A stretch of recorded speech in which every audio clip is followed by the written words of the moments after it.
retrouver sur Gourmandise TV. Ça fait très plaisir de vous proposer aujourd'hui une belle recette très simple, puisque nous allons faire ensemble un gratin de chou-fleur, bacon, jambon. Alors, juste auparavant, certains s'inquiètent de ne plus voir les recettes de la mère Mitraille sur Gourmandise TV aussi fréquemment qu'en 2021. Alors, si vous voulez en savoir un tout petit peu plus et les raisons, eh bien, je vous donne rendez-vous à la fin de cette vidéo.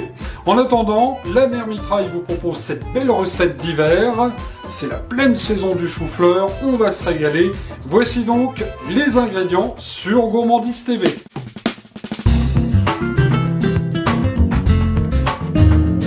Et pour faire donc cette recette de chou-fleur jambon bacon, un joli chou-fleur, évidemment. C'est la pleine saison, l'hiver, on en profite. Alors celui-ci, vous le voyez, est vraiment très beau. Pour 2 personnes, on ne va pas tout utiliser évidemment. L'autre partie, eh bien, on pourra la faire par exemple en chou-fleur vinaigrette. C'est excellent. Alors celui-ci, il nous vient de Bretagne, région d'excellence du chou-fleur. Il nous faudra également donc 2 belles tranches de jambon blanc, jambon de Paris si possible, français bien sûr, et puis 2 belles tranches de bacon. Enfin, côté crèmerie, eh bien vous allez utiliser un fromage râpé, alors de votre choix. J'ai choisi en ce qui me concerne du comté, il en faut 100 g, un œuf, et il nous faudra 20 centilitres de lait de coco. Alors si vous n'aimez pas le lait de coco, 20 centilitres de crème fraîche, ça ira très bien. On n'oublie pas une petite gousse d'ail, évidemment le sel et le poivre du moulin.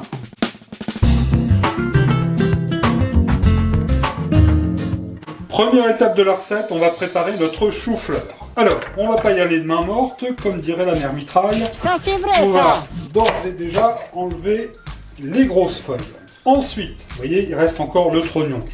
Alors là, on va se munir quand même d'un petit couteau un petit peu plus petit. Voilà.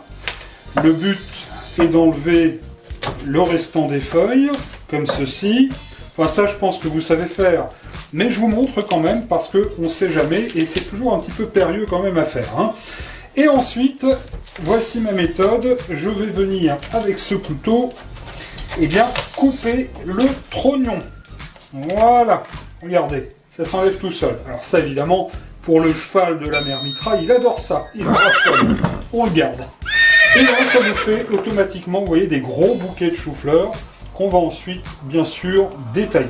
Cela étant fait, j'ai donc rempli d'eau froide avec une bonne cuillère de gros sel la cocotte de la mère Mitraille. Alors évidemment, s'il reste comme ceci des pieds un petit peu trop importants sur vos morceaux de chou-fleur, bien vous n'hésitez pas à les enlever. Alors, je le rappelle, donc eau froide, gros sel, on recouvre d'eau. Pas complètement, c'est pas grave, ça va cuire à la vapeur un petit peu. D'ailleurs, à ce sujet, vous pourriez cuire vos chou-fleurs à la vapeur, hein, si vous le préférez. Moi, j'ai choisi cette méthode traditionnelle. On couvre, cuisson pour 15 minutes à partir du frémissement. Oui, alors, chers amis, un petit conseil pour la cuisson du chou-fleur que vient de me donner à l'instant au téléphone la mère Mitraille. Merci à vous, mère Mitraille. À plus tard. En effet, la mère Mitraille vous conseille, car c'est vrai, souvent cuire un chou-fleur, ça sent quand même pas très bon dans la cuisine. Eh bien, la mère Mitraille vous propose très simplement de cuire le chou-fleur les fenêtres ouvertes. Et pendant que le chou-fleur cuit, vous le voyez, j'ai cassé l'œuf dans un bol. On va y ajouter le lait de coco ou la crème. Ça, c'est vous qui voyez. Hein. Et là, j'ai décidé d'ajouter un petit peu d'exotisme à la recette. On va donner un bon tour de poivre du moulin. Poivre que j'ai agrémenté de quelques belles graines de coriandre. Ça donne toujours bon goût. Une belle pincée de fleur de sel. Beaucoup s'étonnent que je ne cuisine uniquement à la fleur de sel dans la cuisine, dans mes recettes de cuisine. Ben écoutez, c'est un choix. Ça n'empêche pas d'en rajouter évidemment si vous le souhaitez pour rectifier l'assaisonnement. Et puis on va mettre l'équivalent d'une belle gousse d'ail que je viens de couper, vous le voyez, assez grossièrement. Et à l'aide d'une fourchette, on va battre l'ensemble comme une bonne omelette. Et vous le voyez là, il est parfait, la pointe du couteau s'enfonce. Alors on ne cherche pas à avoir de la bouillie non plus, hein. Il faut quand même que notre chou-fleur reste un petit peu al dente. La suite de la recette est très simple, j'ai déposé sur ma planche ma tranche de jambon blanc, que j'ai recouvert, vous le voyez, eh bien, de la tranche de bacon. Et puis on va venir ajouter de ci, de là, des petits morceaux de chou-fleur. Alors vous l'aurez remarqué, on ne va bien sûr pas utiliser tout le chou-fleur, hein, bien sûr. D'où l'intérêt ensuite bien, de faire par exemple un chou-fleur vinaigrette, c'est tout à fait délicieux. Voilà, on va équilibrer comme ceci. Et puis ensuite, bien, nous allons mettre un petit peu de fromage râpé. On va mettre comme ceci, voilà. Alors arrangez-vous pour prendre des tranches de jambon quand même qui soient voilà, bien solides. Le mien est un petit peu délicat à tourner.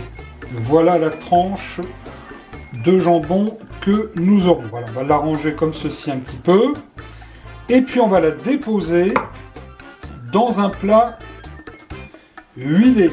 Ça c'est important. Voilà.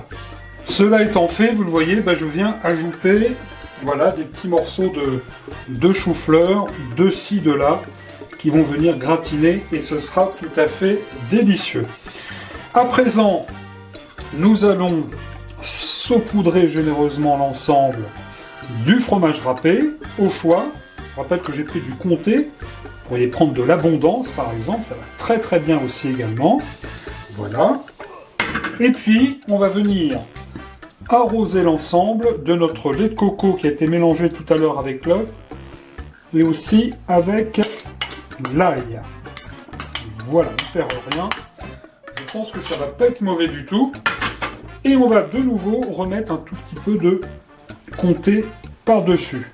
Sans oublier la petite touche finale avant la mise au four.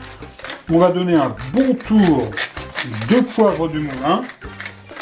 Et nous allons donc enfourner notre gratin de jambon, notre gratin de chou-fleur au jambon bacon, four à 180-190 degrés, et c'est parti là pour 30 minutes. Chaud devant, comme on dit au restaurant. Ouh, c'est chaud, mais c'est certainement très très bon. Regardez ce chou-fleur gratiné. Nos deux petites tranches de jambon qui sont là, on va pouvoir se régaler. Arrosé d'un bon petit verre de vin blanc, avec modération, un petit peu d'apromon par exemple. Voici donc un bon plat d'hiver à déguster avec une petite salade d'endives, comme le chou-fleur. L'hiver, c'est la saison.